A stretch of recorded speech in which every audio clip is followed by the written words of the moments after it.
வணக்கம். UPSC CSAT 2020ல கேட்டிருக்கிற ஒரு question. A frog tries to come out of a dried well 4.5 meter deep with slippery walls. Every time it jumps 30 centimeter, slips down 15 centimeter. What is the number of jumps required for frog to come out of well? அப்படின்னு கேட்டிருக்காங்க. இப்போ நல்லா யோசிச்சு பாருங்க. இந்த well வரைஞ்சிருக்கேன் 4.5 metre அப்படின்னு கொடுத்துருக்காங்க. ஆனால் எல்லாமே சென்டிமீட்டரில் டீல் பண்ணுறதுனால இதை நான் சென்டிமீட்டரில் எழுதிக்கிறேன். 450 சென்டிமீட்டர். இப்போ ஃப்ராக் கீழேந்து முதல் ஜம்ப் பண்ணும்போது 30 சென்டிமீட்டர் ஜம்ப் பண்ணுது.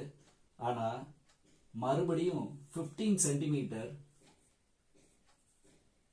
வழுக்கி வந்துடுது, ஸ்லிப் ஆயிடுது. அப்போ என்ன அர்த்தம்? எவ்ரி அட்டம்ப்டில் அது 15 சென்டிமீட்டர் தான் மேலே ஏறிட்டே வருது. இப்போ கடைசி ஜம்ப் பாருங்க. கடைசியில் இந்த இடத்துல இருக்கும்போது லாஸ்ட் ஜம்பில் அது 30 சென்டிமீட்டர் இப்படி மேலே வந்த உடனே ஸ்லிப் ஆகாது, ஏன்னா கிணற விட்டு வெளியில் வந்துடும். அப்போ என்ன அர்த்தம் கேட்டிங்கன்னா, வெல்லோட டெப்த் 450 சென்டிமீட்டர்.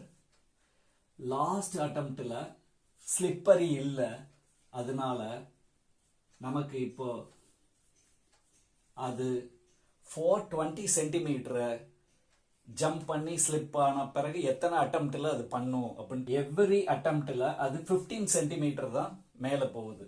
அப்போ 420 சென்டிமீட்டரை 15 சென்டிமீட்டரால் டிவைட் பண்ணும்போது நமக்கு எவ்வளோ வருது பாருங்க, 28 வருது.